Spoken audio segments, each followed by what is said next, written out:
Si tu as cliqué sur cette vidéo, c'est que tu veux lancer ton agence IA, mais tu sais pas trop par où commencer.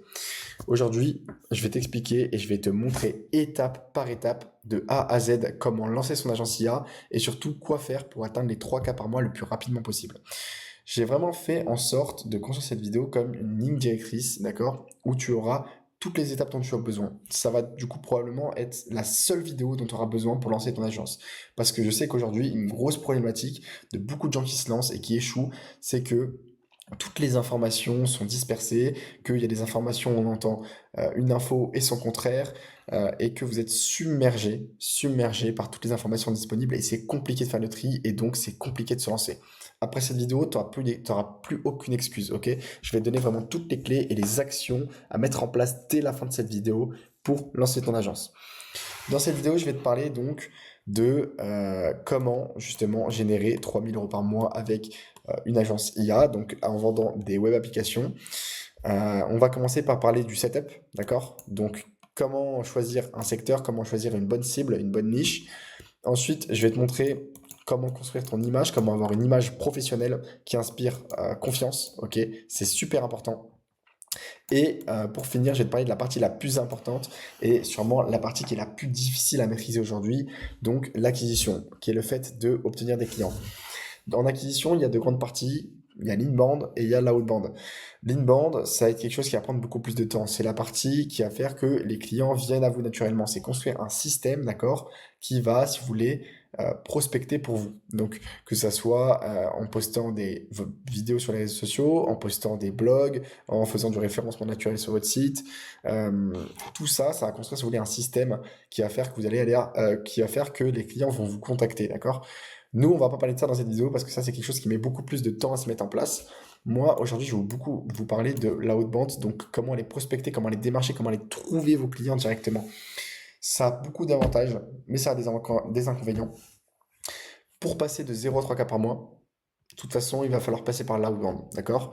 Pour passer des 3K au 10K par mois, à ce moment-là, vous aurez besoin de mettre en place des systèmes. Mais vous n'en êtes pas encore là, alors on va faire les choses étape par étape. Et justement, je vais simplifier au maximum et vous donner seulement les informations dont vous aurez besoin. Alors, on va commencer. Déjà, 3 000 € par mois, ça représente quoi? Dans le business des web apps, on a de la chance d'avoir des paniers moyens qui soient plutôt élevés. Donc un panier moyen dans le business des web apps, ça va être autour des 2 000 €. Là, j'ai mis 1 500 pour voir la baisse. Donc un client va vous rapporter en moyenne 1 500 € upfront. D'accord? Derrière, il y a aussi un abonnement. Donc le pricing, il se fait de cette manière-là. 1 500 € pour le développement, l'installation, etc. Et un abonnement qui va compter donc la maintenance, le coût des crédits, l'hébergement, etc. Donc ça vous permet quoi, ce genre de pricing? Ça vous permet déjà de récolter de l'argent sur chaque vente et surtout de construire, si vous voulez, du recurring chaque mois et de chaque mois augmenter la somme que vous allez toucher tous les mois sans rien faire. Donc c'est super puissant. Sachant que si vous pricez juste un abonnement, le risque c'est que la personne, quand elle a plus besoin de votre produit, se désabonne. En pricing de la manière des web apps, donc avec un upfront et un abonnement derrière, l'avantage c'est que le client ne risque pas de partir. Pourquoi? Et bien simplement parce que le client a payé 1 500 € son app au départ, et donc les 50 ou 100 € par mois qu'il paye par la suite, il n'a pas envie de les couper, sinon il perd son application. Donc lui, il va plus, s'il a quelque chose à changer ou à modifier, venir vous voir, et à ce moment-là, ça vous permet d'upsell, d'améliorer l'application et de prendre encore plus d'argent. Ok, donc on va directement commencer par la phase de setup. Dans cette phase-là, je vais te parler de comment trouver ta niche. Ta niche, ça va être vraiment le secteur que tu vas cibler. Une niche, ça se doit d'être très précis, ok? Parce que si vous parlez à tout le monde, si vous essayez de faire un truc généraliste, vous allez parler à personne. Donc dire je vends des automatisations, c'est la pire erreur que vous pouvez faire, d'accord? Vous devez parler, vous devez savoir trouver une phrase, je vous en parlerai après, mais de qui vous ciblez, qu'est-ce que vous lui apportez comme résultat et grâce à quoi, d'accord? Ça doit être très très précis. Donc, premièrement, comment est-ce qu'on trouve une niche? Pour trouver une bonne niche, les gars, il y a plusieurs critères à respecter. Je vous en ai sélectionné 5. Donc, le premier critère, ça va être qu'il y ait une certaine quantité de boîtes en France. Ok?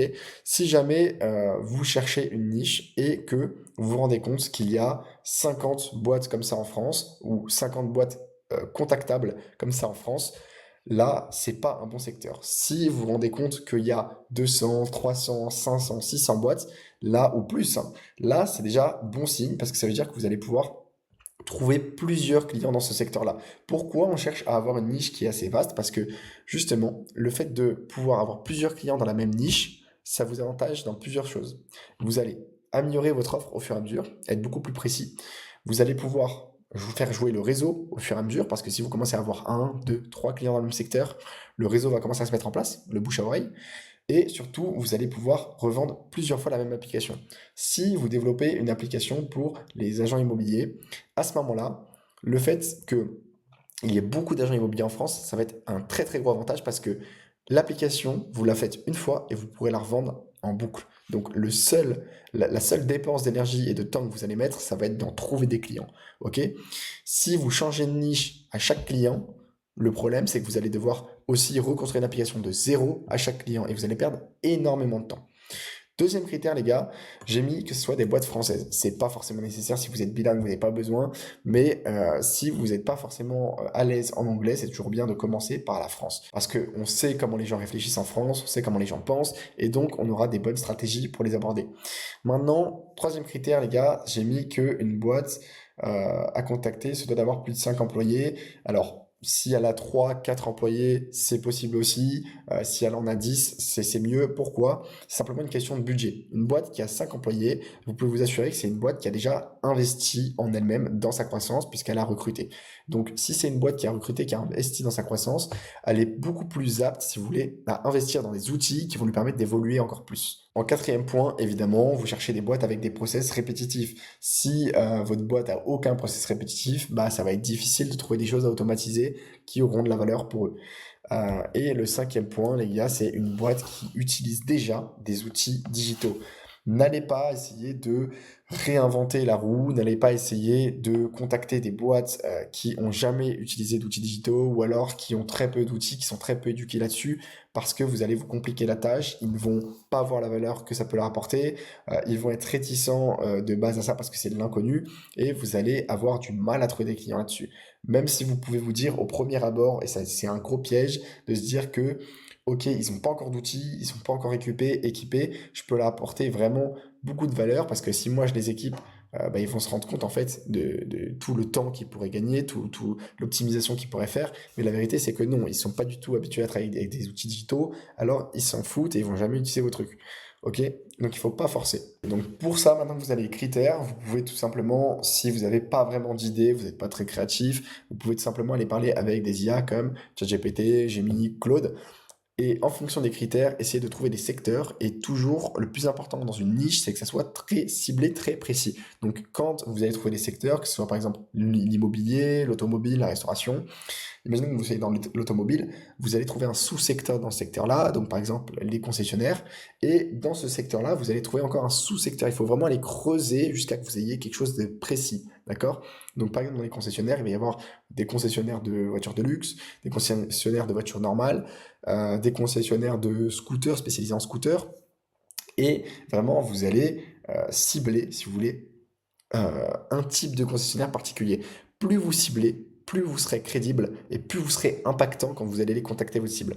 Première chose, il va falloir, une fois que vous avez votre secteur, identifier un problème précis. D'accord? Donc là, je parle moi avec par exemple des concessionnaires de voitures de luxe. Qu'est-ce que ils peuvent avoir comme problème?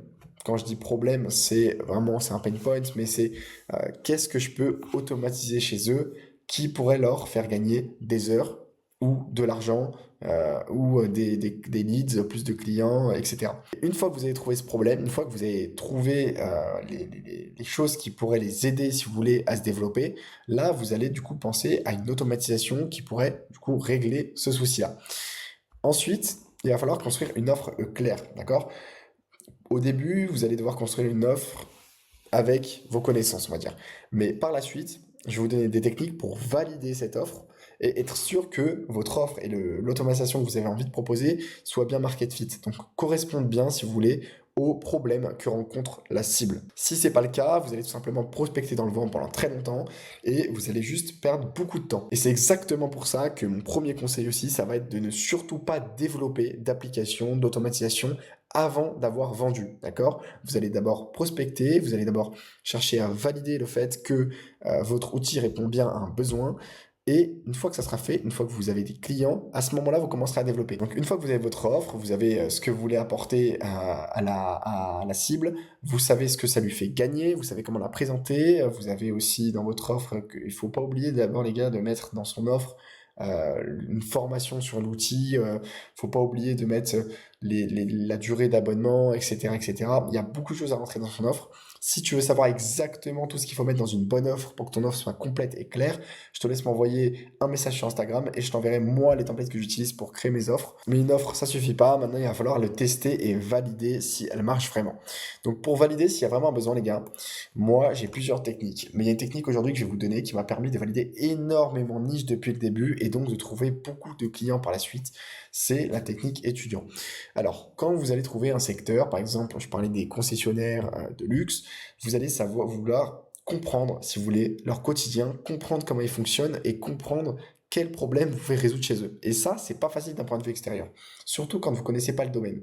Donc, s'il y a des niches que vous connaissez, des domaines dans lesquels vous avez travaillé ou dans lesquels vous êtes plus proche, c'est toujours intéressant d'aller voir là-bas parce que vous avez beaucoup plus de data.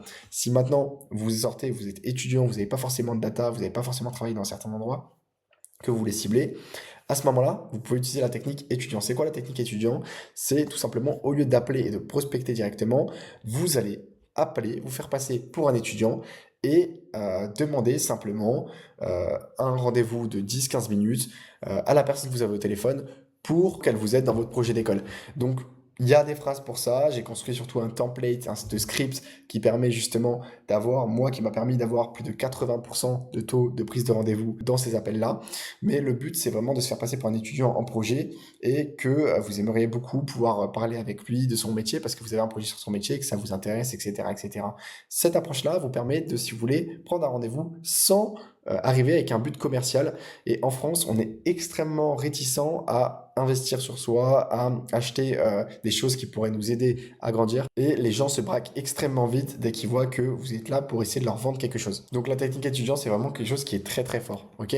Donc qu'est-ce que vous pouvez faire dès maintenant, dès la fin de la vidéo, une fois que vous avez trouvé votre secteur, vous avez réfléchi à votre niche avec les critères que je vous ai donnés au début de la vidéo, vous vous faites passer pour un étudiant, vous faites 10 appels ou plus de prospection et avec le script que je vais vous envoyer, vous avez juste à m'envoyer IA sur Instagram et je vous enverrai le script de call à utiliser avec cette technique-là qui m'a permis moi d'avoir plus de 80% de taux de prise de rendez-vous et vous essayez de prendre des rendez-vous et à ce moment-là, vous allez préparer des listes de questions, d'accord?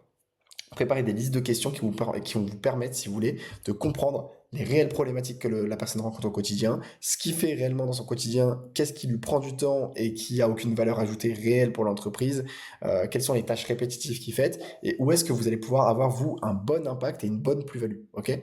Donc ça va vous permettre un peu d'être un peu dans la boîte, d'avoir une vision. Donc maintenant, vous avez fait vos appels, soit vous vous rendez compte qu'il n'y a rien d'automatisé, ou vous vous rendez compte que c'est pas forcément pertinent d'aller dans ce secteur-là, ou que votre offre était mauvaise et vous la recadrez, soit vous vous rendez compte que vous avez eu en fait une bonne vision, qu'il y a bien quelque chose à faire et vous avez eu l'information sur certains problèmes que vous pouvez résoudre. À ce moment-là, vous avez validé votre offre, ok?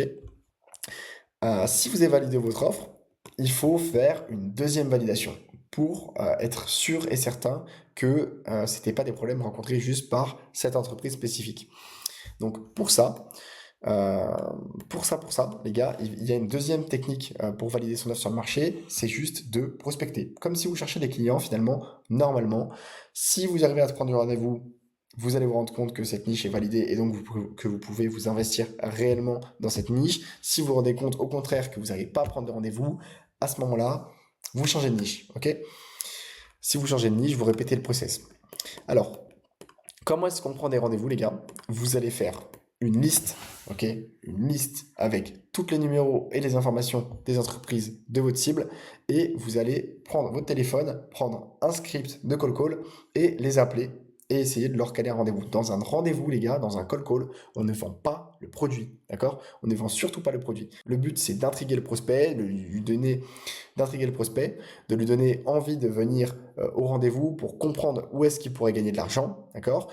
Et pour ça, il ne faut surtout pas vendre directement votre produit. C'est vraiment le but, c'est d'avoir du rendez-vous, de prendre du rendez-vous, pas de vendre. Une fois que vous prenez des rendez-vous, il y a des choses à préparer. Pour le R1, il y a une liste de questions. Encore une fois, j'ai tous les documents que je pourrais vous transmettre si vous commentez documents et que vous m'envoyez un message sur Instagram. Je vous enverrai tous les documents que j'utilise, donc que ce soit les scripts de call, les scripts pour l'école étudiant, les questions à poser dans l'école étudiant pour valider sa niche, les questions à poser en rendez-vous pour justement faire un bon audit, comprendre réellement les enjeux et les problèmes rencontrés et aller vers la suite de la vente. Mais dans cette vidéo, je ne vais pas pouvoir aller en détail dans chacun des sujets parce qu'il y aura beaucoup de choses. Donc, le but, ça va être de faire ça un cold call. Si vous ne savez pas comment créer une liste de calls, une liste de prospects, j'ai une automatisation qui permet de faire ça. En fonction de la cible que vous avez choisie, pardon, elle va être disponible sur différentes plateformes. Par exemple, vous pouvez avoir des niches qui vont être disponibles plus sur LinkedIn. Vous pouvez avoir des niches qui vont être disponibles plus sur Google Maps. Vous pouvez avoir des niches qui peuvent très bien aussi être plus disponibles dans les annuaires, type page jaune ou les choses comme ça. Le but, c'est d'identifier où est-ce que votre niche est accessible et d'aller justement chercher là-bas les contacts. Il existe plein d'automatisations ou d'outils qui permettent de sortir des listes de contacts. Si vous utilisez LinkedIn, pardon, vous pouvez avoir un mois gratuit avec Sales Navigator et sortir des listes entières de prospects. Il y a beaucoup d'outils qui permettent d'enrichir les mails, beaucoup d'outils qui permettent d'enrichir les numéros de téléphone, notamment, je pense à Lemlist. Donc maintenant, ça c'est pour la technique LinkedIn. Pour la technique Google Maps, c'est encore plus facile puisque quand vous allez aller dans un secteur, vous allez trier par un secteur, vous allez voir que les gens sur leur fiche Google ont déjà des numéros. Vous pouvez directement les appeler via ça. Et pour les annuaires, c'est pareil, il y aura déjà les numéros. Et donc, si vous faites les 150 appels et que vous vous rendez compte que vous avez au moins un rendez-vous obtenu, j'ai visé très très bas. Pourquoi? Parce que vous êtes au début, probablement que vous n'êtes pas à l'aise en call, probablement que vous allez louper la moitié de vos premiers rendez-vous, enfin de vos premiers calls.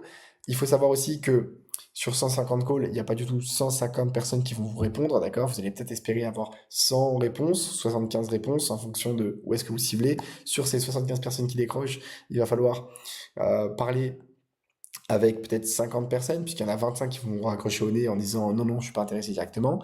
Sur les 50, vous allez peut-être pouvoir vraiment discuter bien avec allez, 30 personnes, et sur ces 30-là, vous allez prendre normalement, vous pouvez prendre allez, 5 rendez-vous, sauf que vous êtes au début, vous allez en louper beaucoup, vous n'allez pas avoir un discours qui va être très fluide, très cohérent, votre script va pas forcément être travaillé, sauf si vous voulez mes scripts, que je me ferai un plaisir de vous envoyer si vous m'envoyez un message sur Instagram.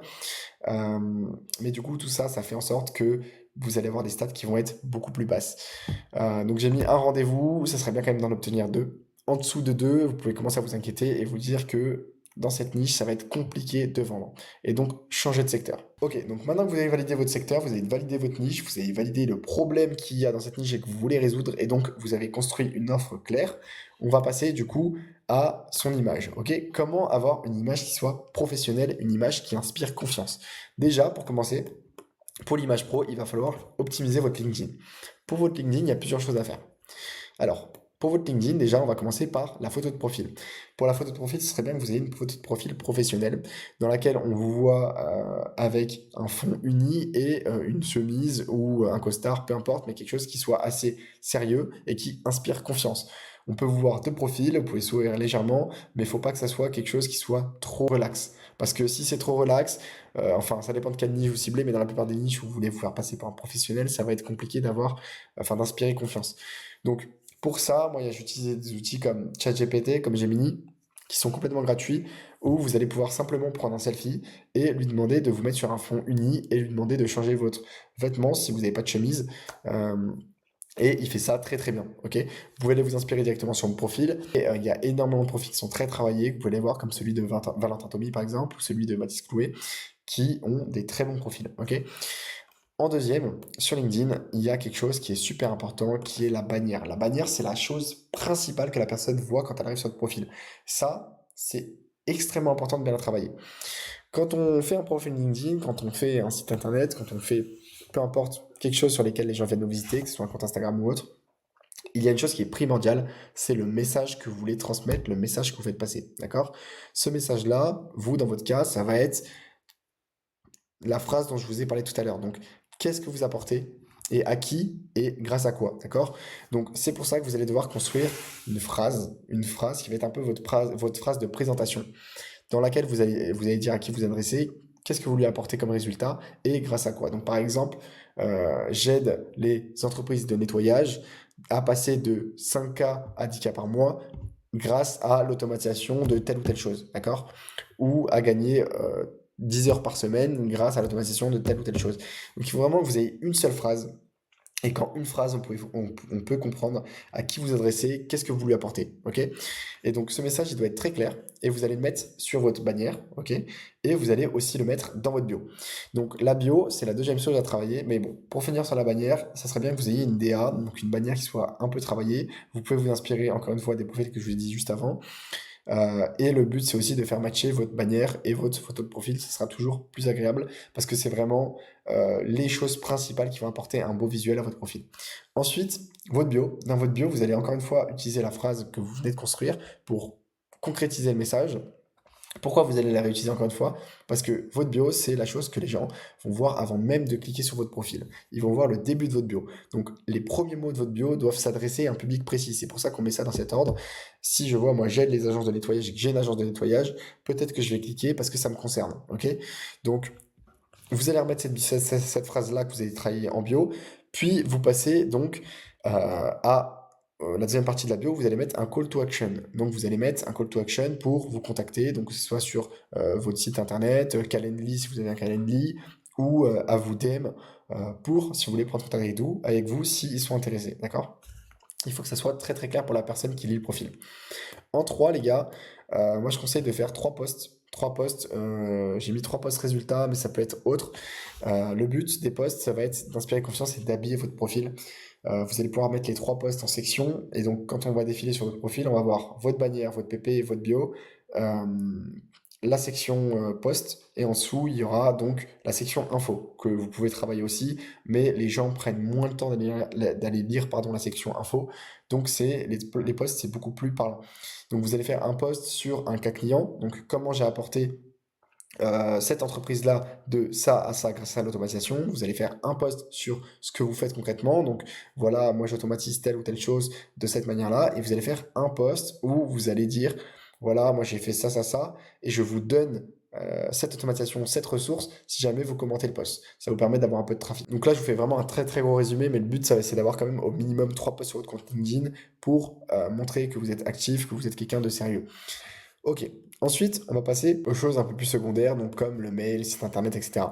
Donc, pour faire un mail pro, c'est simple, vous allez juste vous créer un mail qui soit en lien avec le nom de votre boîte, d'accord?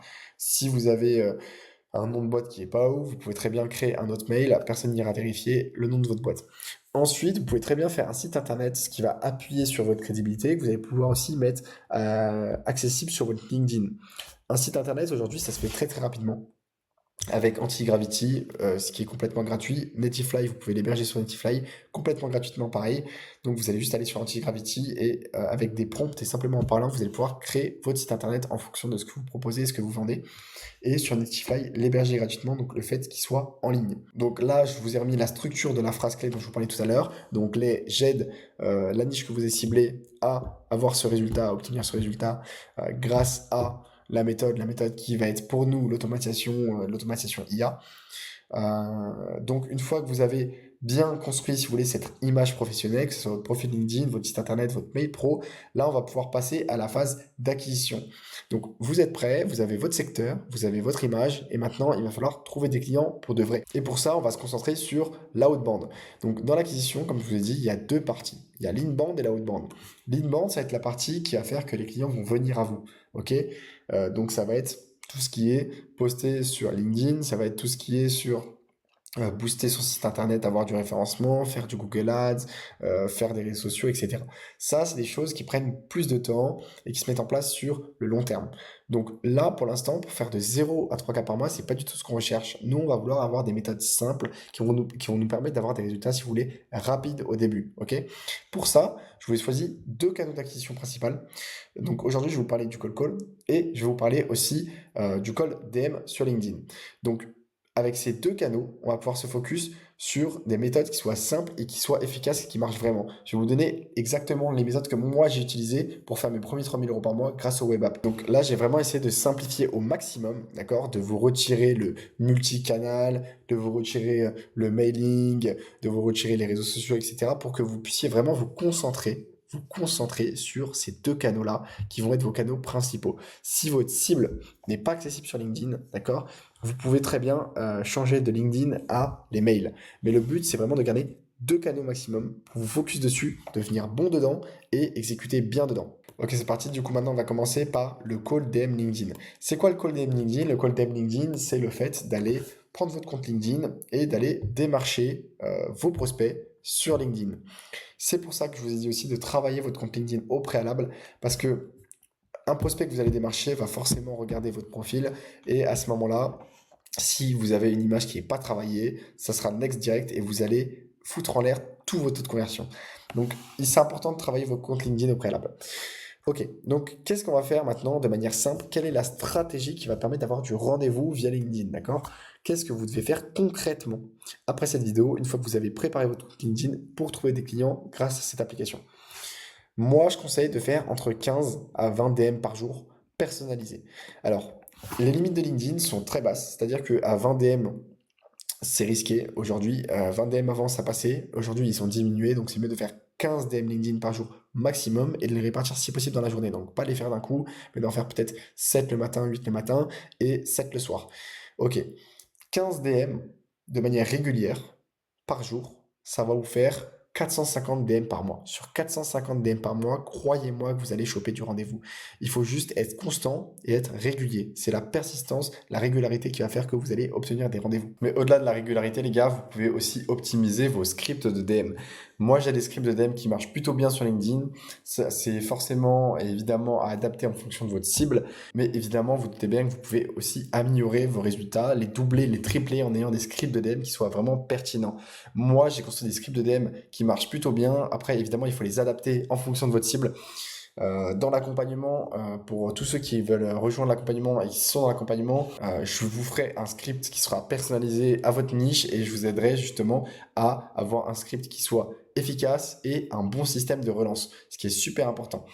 Donc maintenant, une fois qu'on a passé les 15-20 DM, ok, on sait qu'il faut faire 15-20 DM par jour, ça va être l'input. Vraiment, les gars, il faut voir ça comme ça, c'est une machine. Moi, je vous donne une machine et en fait, vous allez devoir mettre une certaine quantité d'énergie en entrée, de temps en entrée, et ça vous sortir un certain nombre de clients. Si vous mettez plus de temps, vous allez sortir plus de clients. Vous mettez moins de temps, vous allez sortir beaucoup moins de clients. Ok? Donc, c'est vraiment input-output. Si vous faites au lieu de 15 DM par jour, rien qu'au lieu de 15 DM par jour, vous en faites 10 DM par jour, les gars, vous perdez déjà 33% de votre nombre de DM. Et donc, vous perdez probablement minimum 33% des clients que vous allez choper en fait grâce à LinkedIn. C'est mathématique. Ok. Donc, maintenant, au-delà des DM sur LinkedIn, il y a une chose qui est aussi très importante. C'est d'avoir des bonnes KPI, d'avoir des bons taux de réponse. Qu'est-ce que vous pouvez espérer avoir comme KPI sur LinkedIn aujourd'hui? J'ai mis 10-20% au début si vous n'avez pas de bon script et si vous faites ça un peu à la one again et que vous n'avez pas le meilleur profit du monde. Dans la réalité, vous pouvez espérer des taux de réponse qui soient plus aux alentours des 50%. Mais viser 20% au début, c'est déjà un bon début. Ça veut dire que sur 10 DM, vous allez avoir 2 personnes qui vont vous répondre. Et sur 10 personnes qui vous répondent, vous allez au moins avoir un rendez-vous si vous n'êtes pas trop mauvais en setting. Ok, donc maintenant pour la partie LinkedIn, on a un peu fait le tour. Globalement, c'est assez simple. Avoir un profil épuré, faire des DM de manière régulière et avoir des bons scripts de DM. Et aussi, les gars, pensez aux relances. Si quelqu'un ne vous répond pas, vous relancez. Vous faites au minimum 4 relances avant d'abandonner. Si quelqu'un vous répond, parler, et il arrête de vous répondre, vous relancez. Au minimum 4 relances, les gars. 4 relances dans lesquelles il ne vous répond pas. Hop, je relance, il ne répond pas. Je relance, il ne répond pas. Je relance, il répond. Et après, il ne répond plus. Et ben vous repartez sur 4 relances. Une relance, deux relances, trois relances. Il répond, vous repartez. En fait, il faut vraiment, tant que le mec répond même une fois de temps en temps, vous continuez à le relancer, à le nurturer en boucle. Parce que l'argent, les gars, est complètement dans la relance et vous allez louper énormément de rendez-vous si vous ne faites pas correctement vos relances. Alors, évidemment, c'est pas à chaque fois les mêmes types de relances à faire. Vous ne faites pas 4 fois la même relance en mode salut, ça va, est-ce que tu as vu mon message? Salut, ça va, est-ce que tu as vu mon message? Salut, ça va. Il y a 4 types de relances différentes que je donnerai aussi dans l'accompagnement. Si tu as besoin d'aide et que tu es vraiment bloqué, tu peux m'envoyer un message sur Instagram et je t'aiderai aussi à peaufiner tes relances. Mais globalement, il y a 4 types de relances à faire qui ne sont pas les mêmes et il y a un ordre précis pour obtenir des bons taux de conversion. Maintenant, on a vu un peu la partie LinkedIn. On va pas complexifier, on reste sur du très simple, du très basique. On va passer à la partie call call. Pourquoi je vous ai sélectionné le call call comme canal?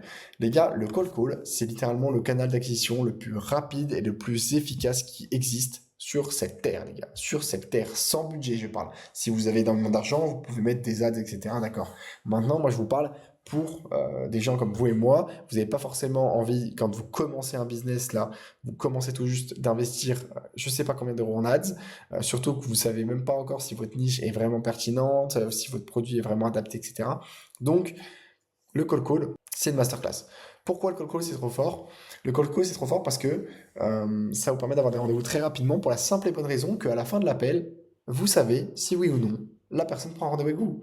Donc en fait, vous faites 100 appels par exemple. Sur 100 appels, vous espérez choper 2 à 3 rendez-vous.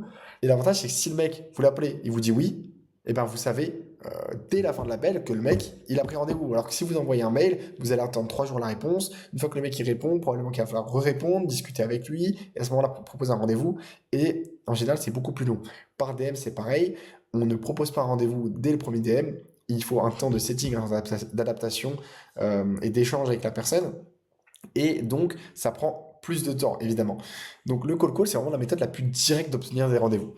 Pour le call call, c'est vraiment, les gars, c'est toujours la même chose. C'est vraiment la machine et en fonction des efforts que vous fournissez en entrée, vous allez avoir les résultats en sortie. Donc, sur 6, imaginons, pour vous donner une bonne image, sur 100 appels, vous prenez 3 rendez-vous. Vous pouvez espérer que vous closez un rendez-vous sur 5. Donc, l'objectif pour votre mois, c'est de faire 2 clients, je le rappelle. Donc, c'est d'avoir 10 rendez-vous, ok? 10 rendez-vous où ils se présentent. 10 rendez-vous où ils se présentent, ça va être peut-être 15 ou 20 rendez-vous si vous avez des mauvais processus de relance. Donc, si c'est 20 rendez-vous, ça veut dire que pour avoir 20 rendez-vous, il va falloir faire combien d'appels? Bah, sur 100 appels, vous avez une moyenne de 3 prises de rendez-vous, d'accord? Donc, pour 20 rendez-vous, il va vous falloir 800 appels, quelque chose comme ça. Donc, là, vous savez, d'entrée de jeu, ok, si je fais telle quantité d'appels, je suis sûr que j'atteins mon objectif à la fin du mois. Et ça va beaucoup vous aider dans le fait de prendre beaucoup de refus parce que le call call, c'est psychologiquement difficile. L'humain, il n'est pas habitué à prendre énormément de refus, à se faire rejeter, à déranger comme ça, à se forcer à déranger les gens. Et il y en a beaucoup pour qui ça va être difficile au début, mais il va falloir forcer les choses, les gars. Donc moi, pour les cold calls, les gars, ce que je préconise, c'est d'avoir surtout un numéro on-off. Donc un numéro on-off, c'est quoi? C'est une application qui vous coûte, allez, 7 euros par mois et qui vous permet d'avoir un deuxième numéro, un numéro pro, en fait, sur lequel vous allez pouvoir passer les appels. Et comme ça, lorsque les gens vont vous rappeler, si jamais vous y répondent pas, vous vous rappelez, vous allez pouvoir distinguer s'ils sont sur un numéro on-off. Vous savez que c'est une entreprise que vous avez contactée récemment, d'accord? Donc ça va vous permettre de séparer le pro du perso. Maintenant, si vous voulez pas acheter de neuf, c'est votre problème. Moi, je vous drop l'application. Au niveau de la structure, les gars, c'est quoi la structure d'un call? Il y a trois, on va dire, trois grandes parties. Un call, les gars, il faut savoir déjà que si vous faites des calls sans script, si vous êtes nul et que vous êtes débutant, hein, si vous êtes très fort en call, il n'y a pas forcément besoin, mais si vous êtes nul et débutant, vous faites un call sans script, vous allez diviser par 2, 3, voire 4 votre taux de conversion au début, parce que vous allez être perdu dans chaque conversation, vous n'allez pas savoir comment guider la conversation jusqu'à la prise de rendez-vous. Donc c'est toujours mieux d'avoir un script à suivre. Le script, il ne doit pas être écrit mot pour mot, parce qu'à ce moment-là, si jamais ça sort un peu du script, vous allez être complètement perdu encore une fois. Donc le but du script, c'est d'avoir les idées générales et quelques questions pour amener le prospect là où vous voulez. Et quelques réponses aux objections. Je vais vous expliquer le système des objections après, parce que c'est super important à comprendre. Mais au début, pour avoir la structure d'un script en faisant simple, il va y avoir le bris de glace, questions et les propositions de rendez-vous. Bris de glace, ça va être votre approche, la manière, si vous voulez, d'appeler les gens au tout début pour que la personne soit intéressée et vous laisse parler et vous laisse expliquer, si vous voulez, les choses que vous avez à lui dire. Parce que si vous appelez et que vous dites bonjour, je travaille pour la société, nanana, je vous appelle pour travailler avec vous, le mec jamais vous répondre. Donc il faut essayer d'amener de la bonne humeur, amener peut-être un peu d'humour et faire des patterns interrupts. D'accord? Des patterns interrupts, c'est des choses que les gens ils entendent pas en boucle et donc directement c'est beaucoup plus intéressant. Ensuite, deuxième grande partie, les gars, c'est les questions. Les questions, c'est important de préparer au moins une petite liste de 5 petites questions qu'il va falloir travailler, qui vont permettre, si vous voulez, de guider la conversation dans le sens où vous voulez. Donc le but c'est pas que la conversation soit trop longue. Un appel de call ça va durer 5 minutes en moyenne, c'est très rapide. Donc c'est d'avoir de poser peut-être 2, 3 questions qui vont guider le prospect au bon endroit. Vous pouvez en préparer 10 en fonction de la situation, d'accord? Et le but, c'est d'amener très vite à la proposition de rendez-vous. Les questions sont aussi là pour susciter de l'intérêt, pour comprendre, enfin pour lui faire évoquer à lui les problèmes qu'il a, mais sans lui dire frontalement, parce que quand vous appelez quelqu'un en lui disant est-ce que vous avez ce problème-là, il va vous dire non, j'ai aucun problème. Je vous rappelle qu'on est en France, donc il faut des questions qui soient un peu subtiles. Ensuite, vous allez venir assez vite à la proposition de rendez-vous. C'est important de travailler cette proposition-là. Il y a plusieurs méthodes psychologiques qui vous permettent d'augmenter vos taux de prise de rendez-vous. Je vous laisse aller vous renseigner, mais le but, c'est de proposer assez rapidement un rendez-vous pour discuter justement du sujet duquel vous lui parlez actuellement, pour lui montrer comment ça pourrait être bénéfique pour lui. Donc, une fois qu'on a un petit peu la script globale d'un call, pour ceux qui veulent, d'ailleurs les gars, le script complet que moi j'utilise à adapter hein, pour chaque niche, encore une fois, vous pouvez totalement me DM sur Instagram, je vais vous donner tout là-bas, donc que ce soit les scripts, que ce soit la roadmap complète, avec chaque étape et chaque checklist de choses à faire, vous pouvez me DM sur Instagram, je vous donnerai encore une fois tout là-bas. Ok, donc maintenant... on passe à ce que je vous ai expliqué. Donc, si on fait 150 calls et qu'en moyenne sur 150 calls, on obtient 3 rendez-vous et qu'à 10 rendez-vous, on a 5 personnes qui se présentent, ok, et que sur 5 personnes, on espère en signer un, ça veut dire que sur 500 calls, les gars, 3 rendez-vous, ça va faire du coup 3 fois, enfin 500 calls, ça va faire du coup 10 rendez-vous. Et 10 rendez-vous, les gars, ça veut dire qu'il va y avoir 5 personnes qui vont se présenter. Et donc, ça veut dire que chaque fois que vous faites 500 calls, vous allez faire un client. Parce que sur 10 personnes, vous allez en avoir 5 qui vont se présenter. Et sur 5, vous en closez un. C'est important de traquer ces stats. Donc, quelles sont les stats importantes à avoir? C'est avec combien de calls j'arrive à avoir combien de rendez-vous. D'accord? C'est la première étape. Deuxième étape, c'est avec combien de rendez-vous j'arrive à avoir combien de personnes qui se présentent. Et troisième étape, c'est avec tant de personnes qui se présentent, combien est-ce que j'arrive à en signer. Ok? Pour chaque étape, c'est différent la manière de améliorer vos taux.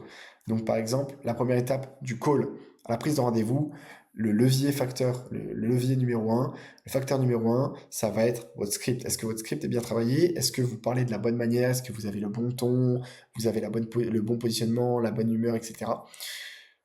Pour du rendez-vous, enfin du rendez-vous pris, si vous voulez, à le mec qui se présente pour augmenter cette stat-là, ça va être travailler ses relances, son système de relance qui soit bien travaillé, avoir un appel de settings euh, la veille du rendez-vous du coup, et de travailler tout ça. Et pour augmenter vos taux de conversion du R1 jusqu'à la signature, donc des 5 rendez-vous jusqu'au rendez-vous signé, là, ça va être travailler votre speech, travailler vos questions durant l'audit, travailler la manière dont vous amenez les choses. Il y a beaucoup de choses à optimiser pour améliorer vos stats.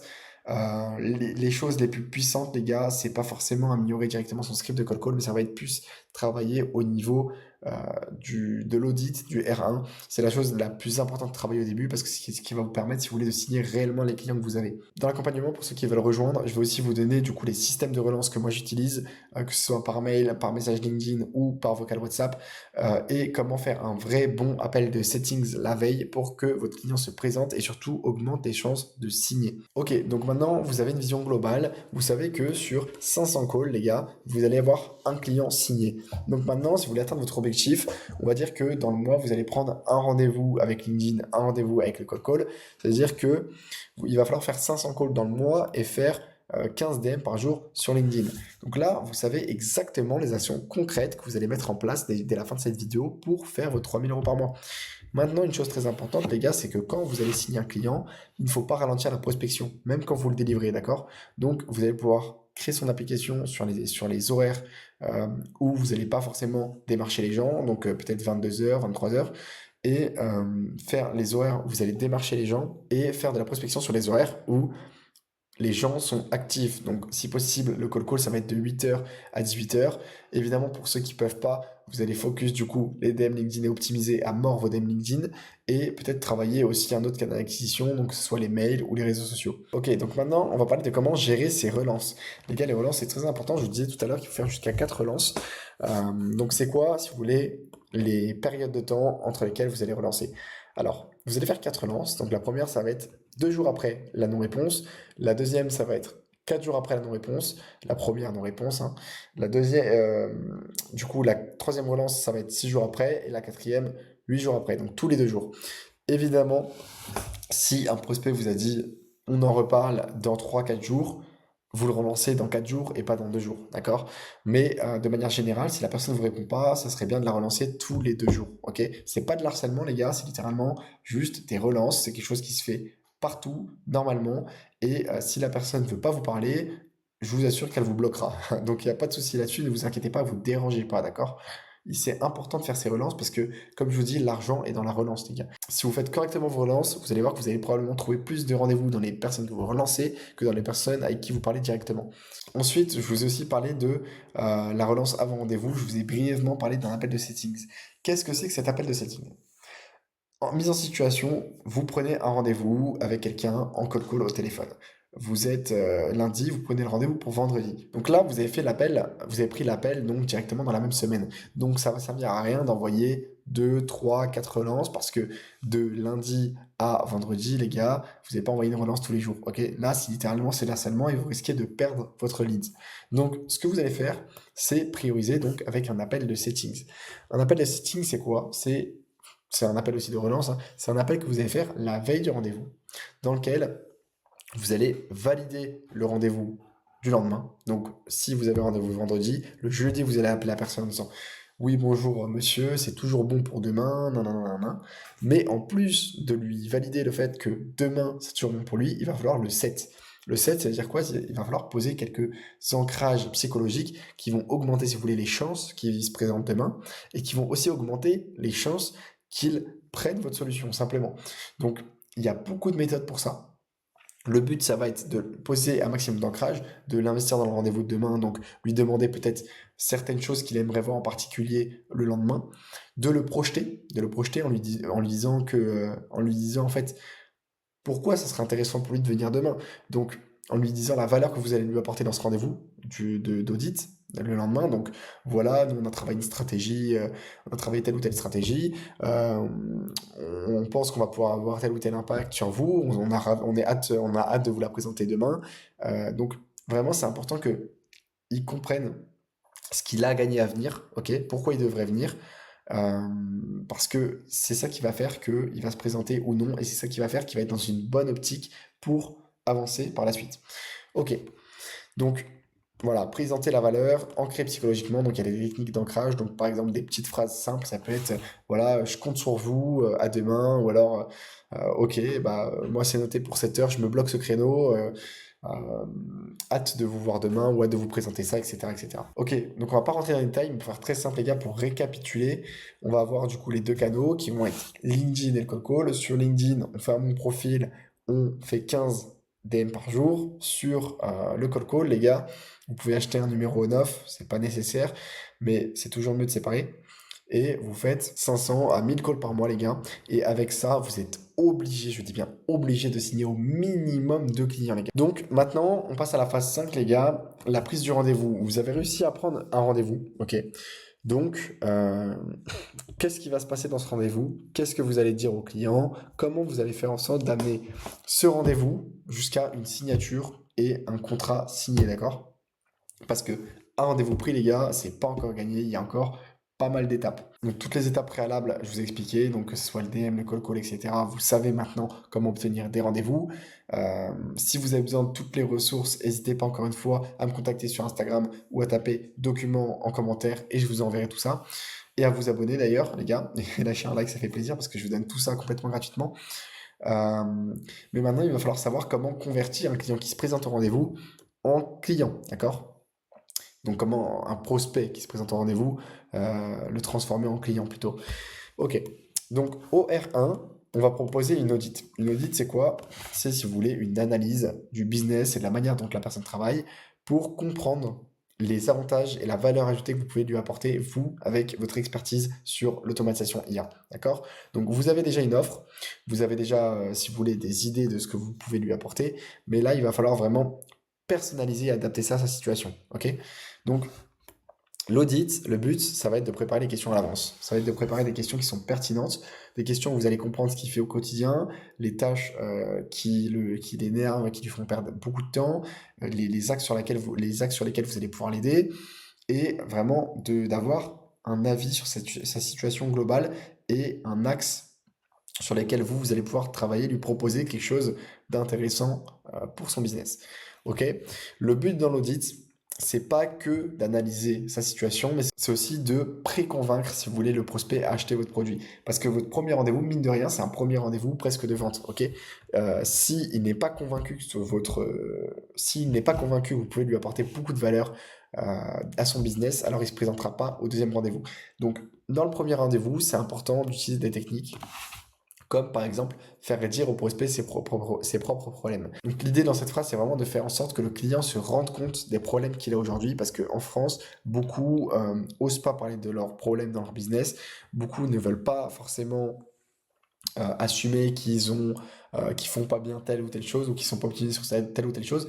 Donc il faut y aller avec des pincettes et il faut que ce soit le prospect qui en parle. Donc votre rôle, ça va être de lui poser les bonnes questions et de l'amener, si vous voulez, à qu'il dise lui-même ses propres problèmes et ce qui le fait chier. Et vous allez appuyer dessus, ok? Une fois que vous allez comprendre ses problèmes, vous allez vraiment appuyer dessus pour lui faire comprendre que c'est des problèmes et par contre qu'il y a une solution à ça et que ça peut effectivement lui débloquer sa situation actuelle et l'amener potentiellement à sa situation désirée.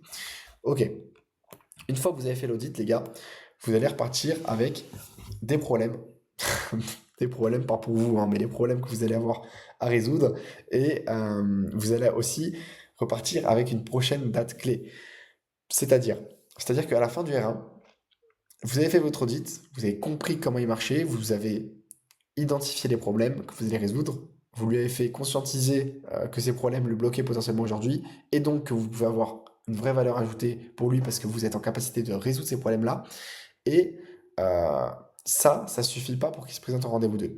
Pour qu'il se présente au rendez-vous 2, il va falloir qu'il ait une raison de venir. Donc la raison, ça va être que vous allez venir avec une maquette, d'accord? Et vous allez lui présenter vraiment la solution, si vous voulez, au problème que vous venez de voir ensemble. Donc c'est pour ça que au R2, vous allez voir créer la maquette.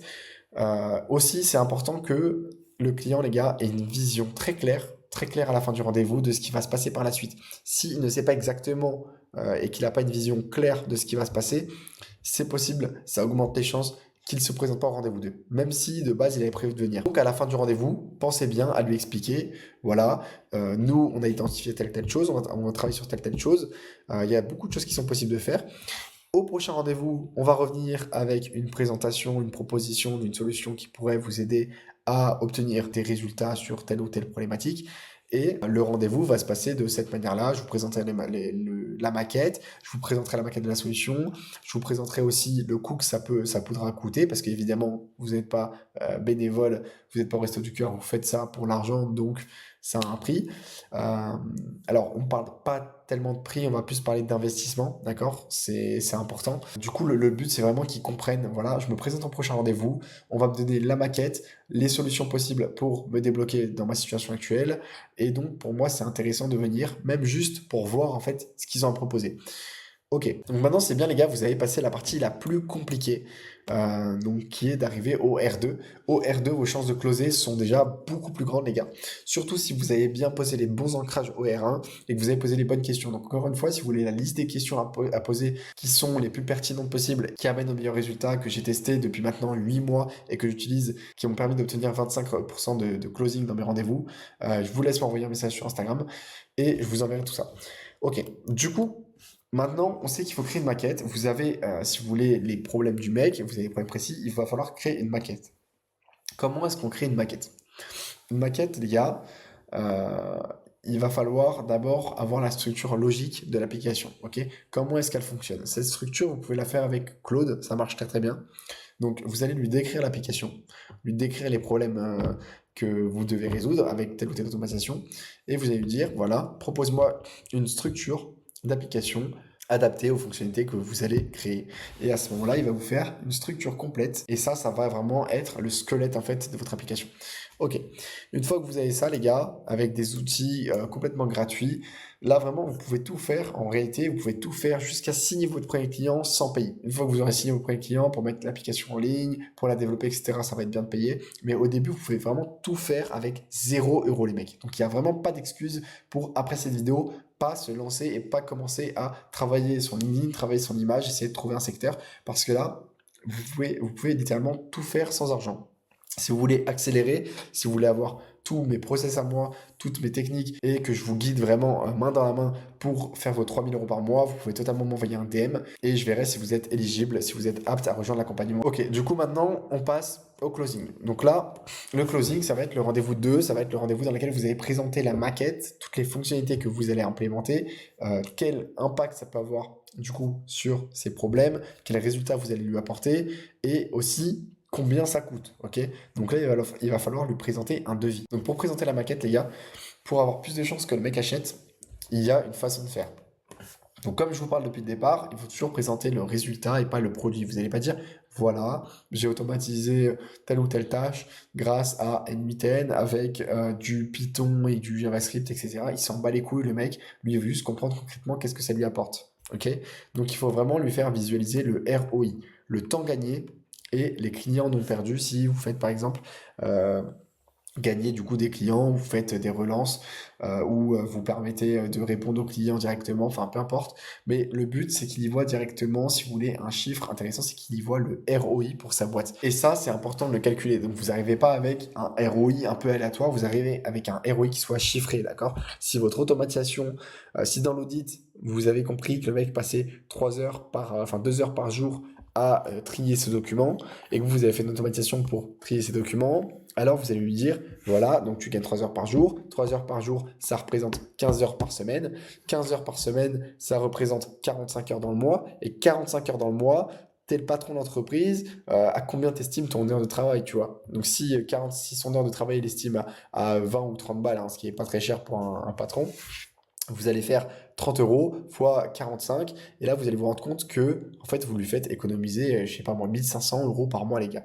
Donc si vous lui faites économiser 1 500 € par mois, plus vous lui simplifiez la tâche et qu'il réduit sa prise de tête, vous pouvez largement pricer votre application à 3 voire 4 000 € par mois, ok? Et c'est pas un pricing qui est exagéré, c'est vraiment un prix bas, d'accord? Et derrière vous allez pricer l'abonnement.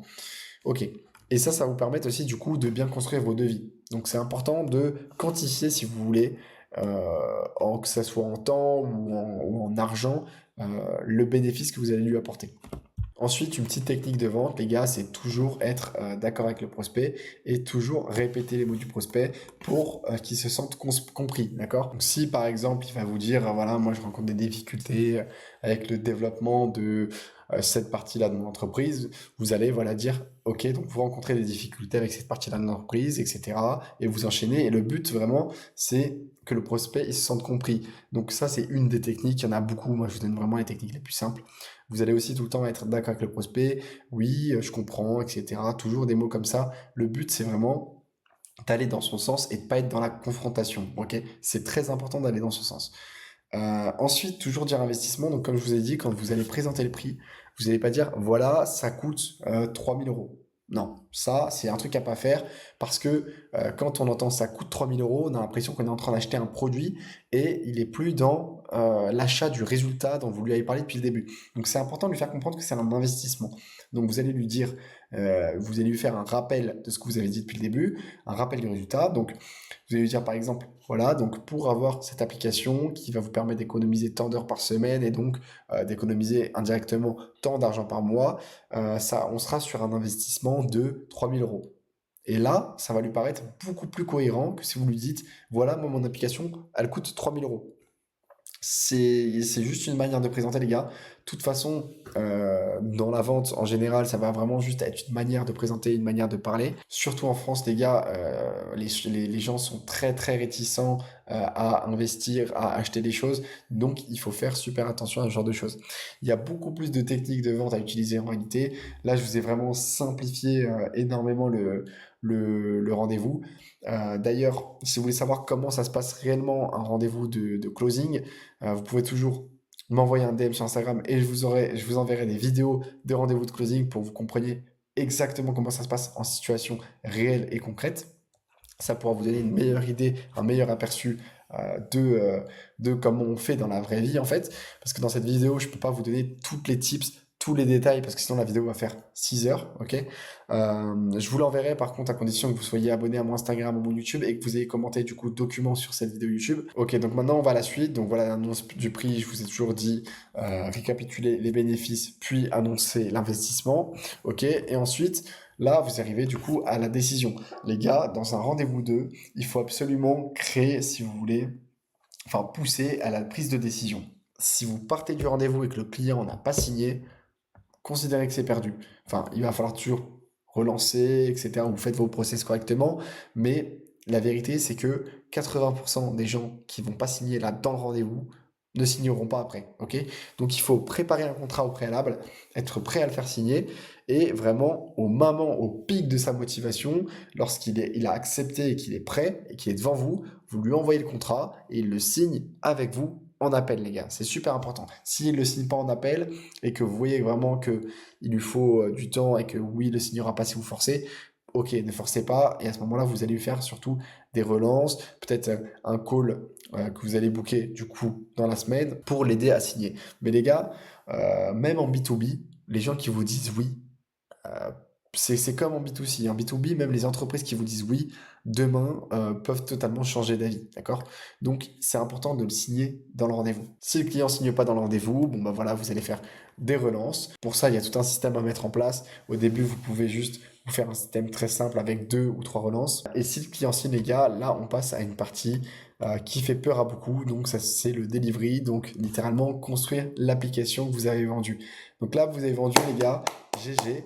Maintenant, il va falloir construire quelque chose qui marche. Il va falloir construire une application qui soit fonctionnelle. Et là, il y a des méthodes et des bonnes pratiques à utiliser pour avoir quelque chose qui dure dans le temps et avec lequel vous n'aurez pas de problème dans l'avenir. Donc dans cette partie, je vais vraiment vous donner toutes les méthodes et toutes les bonnes pratiques à utiliser pour construire votre application, pour éviter tous les problèmes liés au déploiement, à la prod plus tard, et que votre client ne se retrouve pas avec une application qui ne marche pas du jour au lendemain au bout d'un mois. Parce que là, il peut vraiment du coup s'énerver, et le but c'est qu'il soit satisfait parce que vous allez chercher aussi derrière de la recommandation client. Ok, donc pour le delivery, j'ai simplifié ça, je vous ai mis ça en 3 grandes parties. Là, c'est juste pour comprendre surtout ce que c'est qu'une web app. Donc, une web app, concrètement, c'est quoi? Comment ça se construit? Une web app, il va y avoir d'abord la partie interface. Ok, la partie interface, c'est la partie que l'utilisateur voit et la partie que l'utilisateur manipule et avec laquelle il interagit. Donc, ça va être le design, ça va être les boutons, ça va être vraiment l'interface, quoi. Une chose que j'ai oublié de vous dire aussi au début, quand vous créez la maquette, n'hésitez pas les gars à vous renseigner sur son branding et à créer une maquette qui est, si vous voulez, le même branding que sa marque, avec pourquoi pas son logo et son nom d'entreprise, parce que une fois que vous allez être en rendez-vous et que vous allez lui présenter la maquette, à ce moment-là, la personne va beaucoup plus se projeter en ayant une maquette qui ressemble déjà à son entreprise. Ok, donc la deuxième partie, les gars, ça va être l'automatisation. Donc ça va vraiment être toute la logique qui tourne en arrière-plan. Donc c'est ce qu'on appelle aussi le back-end. Le back-end, les gars, dans une web app, il peut y avoir que des automatisations, mais il peut y avoir aussi d'autres petites fonctionnalités annexes que vous pourrez faire très facilement. Ne vous inquiétez pas avec Claude. Ok. Donc les automatisations, ça, vous connaissez, je suppose, puisque vous vous êtes renseigné dans le domaine de l'automatisation. Et la troisième partie, les gars, ça va être la base de données. Donc la base de données, je vais vous montrer quelle base de données utiliser. Moi, j'utilise actuellement Supabase. C'est très pratique, c'est très simple et surtout, vous pouvez créer votre première base de données complètement gratuitement. Donc la base de données, c'est vraiment l'endroit, si vous voulez, où vous allez envoyer du coup vos données littéralement et où vous allez récupérer l'information quand vous allez vouloir afficher des choses, faire des calculs, faire peu importe. Ok, et tout ça, du coup, ça vous permet de créer l'application, ok, de créer la web application, pardon. Euh, ok, donc déjà, comment vous allez faire pour la construire? Là, je vous donne une méthode très très simplifiée, très très générale. Encore une fois, si vous faites ça, essayez de le faire avec quelqu'un qui s'y connaît un minimum ou de vous renseigner avant de faire des bêtises. Parce que là, je vais pas pouvoir vous donner toutes les étapes exactement pour coder cette application parce qu'il y a évidemment des tests à faire, il y a des mesures de sécurité à prendre pour respecter les RGPD. Et si je commence à vous expliquer exactement comment construire une application de A à Z dans les détails, ça va être compliqué de finir cette vidéo simplement. Donc déjà, vous allez vous aider de Claude Code, les gars. Vous pouvez utiliser aussi Replit ou Lovable si vous préférez, mais c'est beaucoup plus cher. Donc Claude Code, les gars, c'est super fort. Il va pouvoir, moi j'utilise Claude Code avec Visual Studio, et il va pouvoir vraiment construire votre app de A à Z.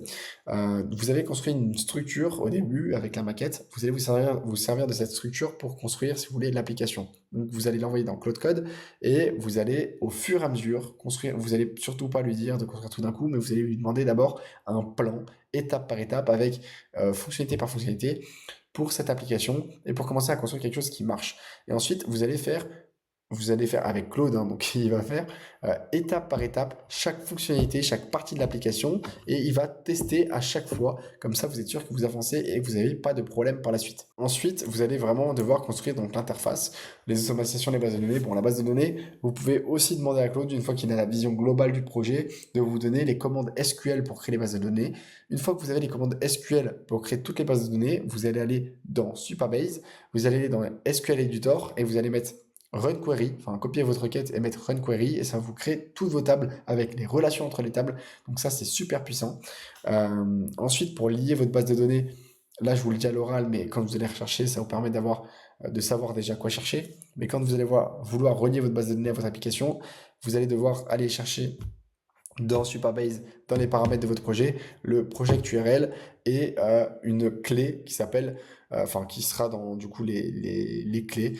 Claude va vous dire exactement où les trouver, dans quel onglet. Je sais plus exactement c'est dans quel onglet, mais c'est vraiment assez simple à trouver. Et avec ces clés-là, vous allez pouvoir les donner à Claude et il va relier tout seul votre base de données à votre application. D'accord? Donc vous aurez vraiment rien à maîtriser, rien à faire. Ensuite, les gars, c'est super important de respecter les bonnes pratiques, donc rester dans la simplicité, dans la stabilité, pas d'auto-chaîne. Donc vraiment faire quelque chose qui soit assez simple et qui soit compréhensible par vous, parce que si c'est pas compréhensible par vous, ça va être compliqué d'aller régler les soucis après, même avec l'IA. Et ensuite, les gars, une fois que vous avez fait étape par étape avec Claude Code ou Lovable, Replit ou Antigravity, peu importe, une fois que vous avez construit votre application avec la base de données et l'interface, vous allez pouvoir passer à l'étape la plus attendue, le déploiement, les gars.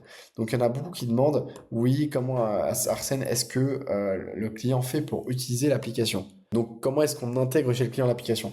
La vérité, les gars, c'est que vous n'allez pas intégrer réellement dans le PC du mec l'application. L'application, vous allez la déployer sur Internet. C'est pour ça qu'on appelle ça une web application. C'est qu'elle est disponible sur le web, un peu à la manière d'un site web. Donc, vraiment, lui, il va juste se connecter sur Internet et il aura accès à son application. Donc vous allez devoir la mettre sur Internet. Pour ça, vous allez avoir besoin d'un nom de domaine, d'accord? Un nom de domaine, vous pouvez en acheter un sur Hostinger. Vous allez aussi avoir besoin d'un VPS. Un VPS, c'est un serveur en ligne. Donc c'est comme si vous avez un PC qui tournait H24 en ligne et vous allez pouvoir mettre l'application sur ce serveur et votre application va tourner H24, ok, sans jamais se couper. Parce que si vous la laissez sur votre PC et que vous fermez le PC, bah, le client il n'aura plus accès à l'app, ça va être un peu compliqué les gars. Ok, donc comment ça se passe concrètement? Comment ça se passe concrètement les gars? Il va falloir utiliser GitHub, ok? Une fois que vous avez fini le code avec Claude Code, vous allez aller sur GitHub, vous créez un compte si vous n'avez pas de compte, et vous allez créer un repo history, ok? Sur ce repo, vous allez du coup donner le lien du repo history à GitHub, enfin à Claude Code, pardon, et GitHub va vous aider à push, donc on appelle ça push, c'est mettre votre code de l'application sur GitHub. Une fois que vous l'avez sur GitHub, les gars, c'est super puissant parce que vous allez pouvoir, depuis votre VPS, lier votre GitHub et récupérer ce qu'il y a sur votre GitHub, ok? Donc, première étape, mettre l'application sur GitHub, ok? Si vous ne savez vraiment pas comment faire, vous avez vraiment zéro base, vous pouvez vous aider de ChatGPT, il va vous donner les étapes une par une, c'est pas compliqué, les gars. Une fois que vous avez l'application sur GitHub, vous allez devoir la mettre sur votre VPS. Sur votre VPS, donc comment on fait? Une fois que vous avez pris un VPS sur Hostinger, vous pouvez en prendre un, ça coûte entre 7 et 15 balles par mois, je crois que c'est pas très cher. Vous pouvez ouvrir dans Manage enfin vous allez dans votre VPS, vous mettez pardon, Manage My VPS, et sur l'onglet Manage, après vous pouvez ouvrir totalement le terminal.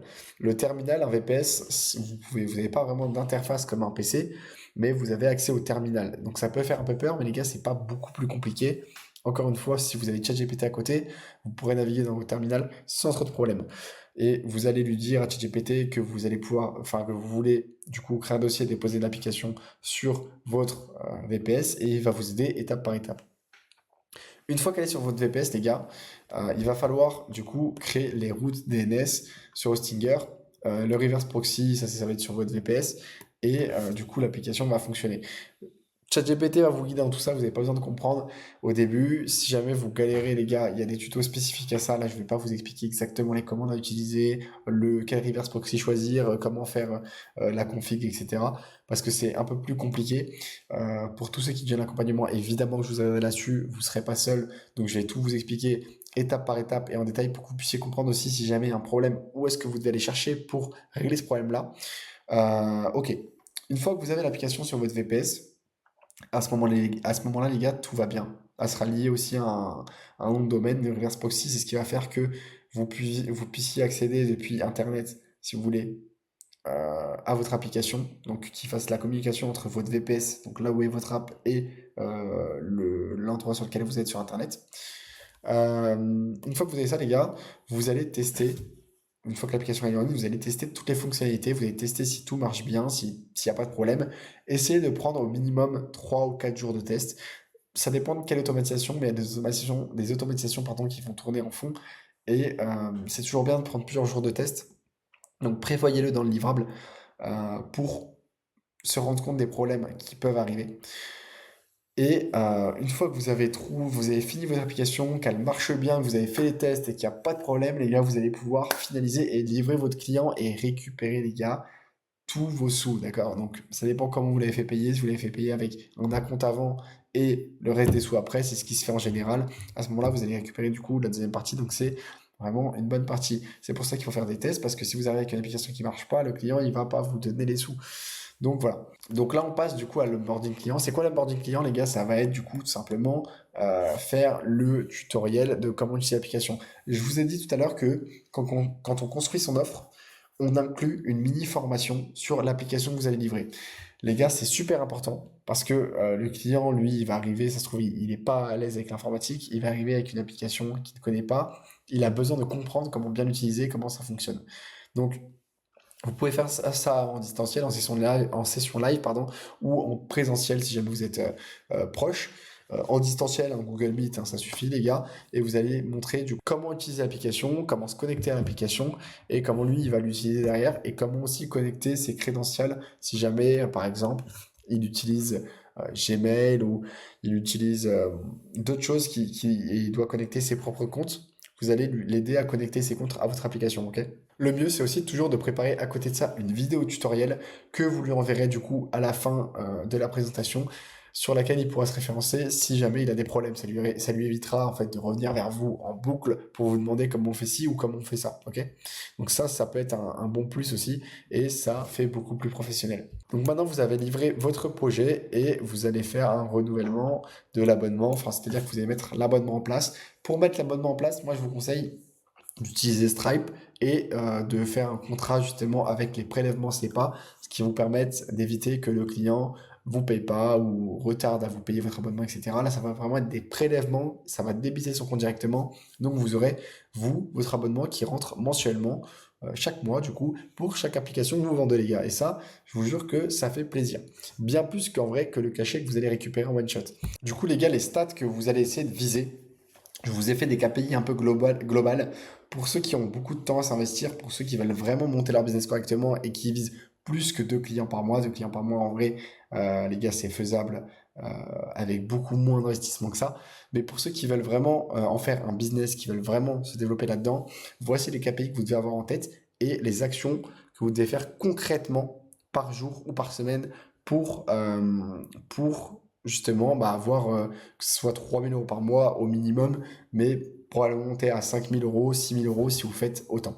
Donc les actions, les gars, elles sont simples. Ça va être de faire 100 calls par jour, ok, 100 call day. Ça va être de faire 15 DM par jour. On se focus vraiment que sur deux canaux d'acquisition. Ça vous permet aussi de devenir de meilleurs en meilleurs chaque jour qui passe et donc d'augmenter votre taux de conversion, pardon. Et ça vous permet d'obtenir entre 2-3 rendez-vous par jour. Et donc, à la fin de la semaine, obtenir environ une moyenne avec 10, peut-être 15 rendez-vous. Ok? Ça, c'est si vraiment vous tryhardez, vous êtes régulier. Maintenant, dans la réalité, vous allez obtenir probablement un peu moins de rendez-vous, mais vous allez faire aussi probablement beaucoup moins de calls et moins de DM pour la plupart d'entre vous. Pour le closing, vous devez espérer être entre 10 à 20%. Ok, si vous avez 10%, c'est très léger. Il va falloir améliorer ça. C'est-à-dire que sur 10 rendez-vous, vous arrivez à en closer que un seul. C'est assez léger. Donc, si vous passez rien qu'à 20% de closing, vous doublez, si vous voulez, votre chiffre d'affaires. Ok, donc les gars, merci d'avoir regardé cette vidéo. Surtout, n'hésitez pas à vous abonner, n'hésitez pas à commenter documents pour tous ceux qui veulent tous les templates, que ce soit de script de call, que ce soit des templates de relance ou de messages LinkedIn. Vous pouvez aussi m'envoyer des DM sur Instagram et vous abonner à mon Instagram. Et pour tous ceux qui veulent réellement lancer leur agence, qui sont réellement déterminés à y arriver et qui veulent faire 3 cas par mois en moins de 3 mois, n'hésitez pas à m'envoyer un DM sur Instagram pour rejoindre l'accompagnement. Si vous êtes éligible, si vous êtes vraiment déterminé et motivé et que vous avez du temps à consacrer à votre business, à ce moment-là, je vous prendrai. Et surtout, n'oubliez pas les gars, cette vidéo, c'est une vidéo applicable. Ça veut dire que à la fin de cette vidéo, tu dois déjà te dire, ok, je vais commencer à construire mon profil LinkedIn, je vais commencer à chercher mes niches, parce que si tu fais pas ça dès maintenant, tu le feras jamais. Voilà, donc je vous souhaite une bonne journée ou une bonne soirée à tous les gars. Et je vous ferai une prochaine vidéo pour rentrer plus en détail sur certaines parties, car là j'étais obligé d'être assez généraliste. Je vais vous faire des vidéos pour chaque partie justement du process. Si vous avez des questions, n'hésitez pas à me les poser, je vous répondrai en commentaire, il n'y a pas de souci. Et je vous souhaite une bonne journée.